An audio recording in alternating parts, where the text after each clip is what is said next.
Donald Trump has decided to extend China's tariff deadline for another 90 days, hours before a trade truce between Washington and Beijing was due to expire. Joining me now for more on this is Sky News contributor Kosha Gada. Kosha, it's lovely to see you again. Thank you for joining me. Look, the US and China, they've gone tit for tat on tariffs before. How do you see this playing out, and is it gearing up to the anticipation that there might be a meeting soon between the two leaders? All indications seem to be suggesting that. I think the extension is interesting because it does show that while President Trump is not afraid to wield the political might of the US economy, he does want a deal. He understands that there are negative consequences to having this war with China keep escalating. So I think that's interesting. And I'm sure the other side, President Xi, feels the same. So hopefully we're getting there. I think the bottom line is, though, the fundamentals are going to change a little bit from what it's been for the last 40, 50 years. So it's certainly not going to be a return to the past. There is going to be more pressure and more of this reciprocity concept on China. But hopefully we are getting close to some kind of deal that the world can get its head around. Well, look, fingers crossed, because they're two big trading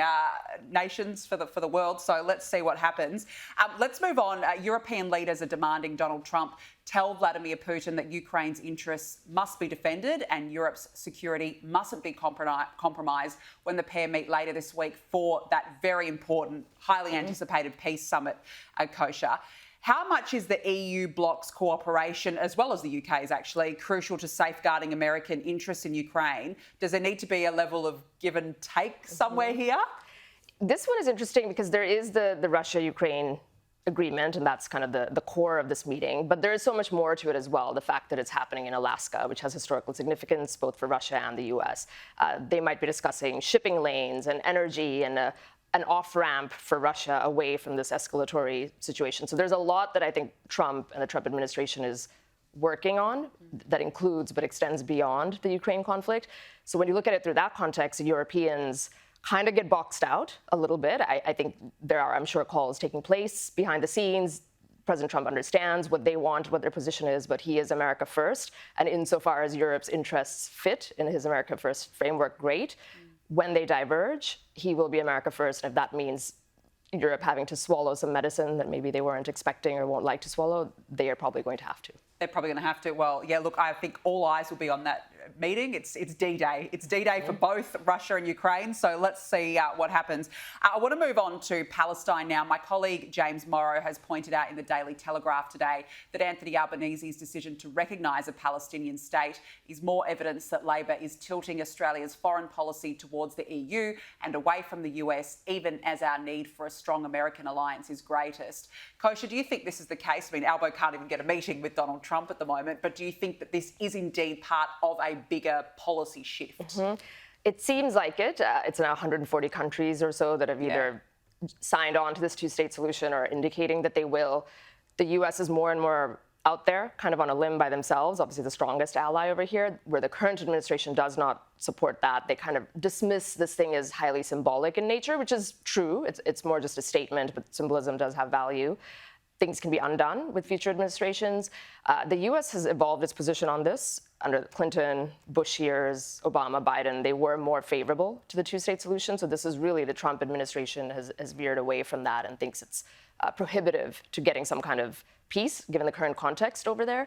But it is interesting. I think the big picture is showing that the mood of the world and many countries is shifting more into that realm, whether we like it or not. That is happening. And so Prime Minister Albanese is taking stock of that whole dynamic, doing what he thinks he's going to do. There might be consequences to it because he is breaking from the US, strongest ally, and we shall see where the story ends. I mean, this is all happening at the UN General Assembly next month, but doesn't America have the right to veto? Doesn't it have veto powers? So realistically, it's probably going to veto it anyway. Right. So this is all symbolic, hence his Secretary Rubio's point that this is all symbolic, and you can sort of, I think he called it a publicity stunt, that you can put statements out there, but it doesn't really mean anything other than people signaling that the mood of the electorates in these countries probably are pushing them towards something that was not the policy historically, and that, we have to take that for what it is. Yeah, so it's a symbolic gesture, but it means so much more deep down, and it's not great for the Jewish community here either.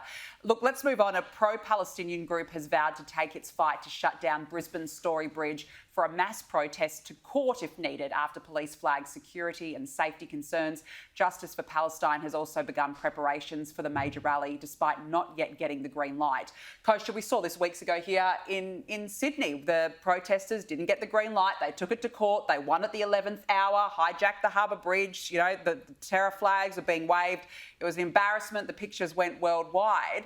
Mm-hmm. Are these protesters now more and more emboldened? Because we saw the steps of the Sydney Opera House, the Harbour Bridge, now the Story Bridge in Brisbane. It's a weekly thing now. They are. I think the precedent of Sydney and what the High Court there did is obviously something that they are looking at, and they're, I'm sure, going to do the same thing in Queensland, and we'll see. Each court is different.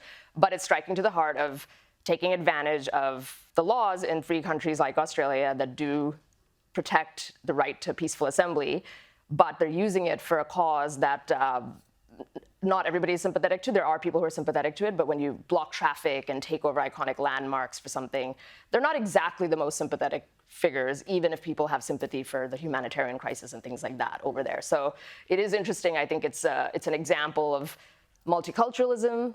You import a lot of people with different allegiances and values into the country, and then you've got sort of these laws that protect protests, peaceful protests, as they should. Those are good laws to have. You are going to see them use that to their advantage, and the Sydney precedent, I think, just is a blueprint. So I do think we're going to see it more and more everywhere. Yeah, which is a shame. And again, it's a terrible precedent, and the Australian Jewish community right now are just tearing their hair out.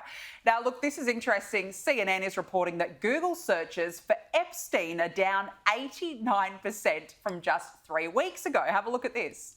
I would say that this is, from at least a political point of view, quickly turning into a dud of a story. What am I talking about here? Which is wild. This has been for 3 weeks. Exactly. Now. Take a look here. Google searches for Epstein down 89% versus just 3 weeks ago, falling through the floor. Oh, a dud of a story now, Kosha. They're saying that CNN are shocked. They can barely contain their shock right now. But what do you put it down to?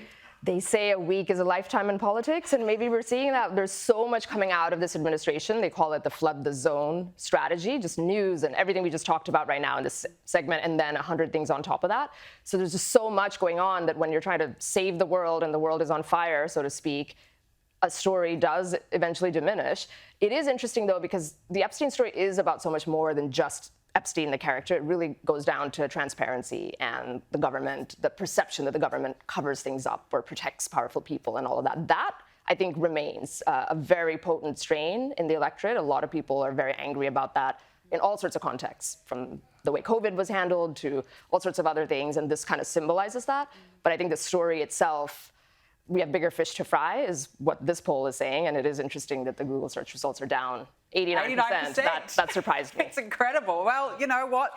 It comes in swings and roundabouts, the news, so we'll see. I'm sure at some point it'll re-emerge in that news cycle. Kosha Gada, lovely to see you. Thanks so much for joining me on the show this evening. Really appreciate it.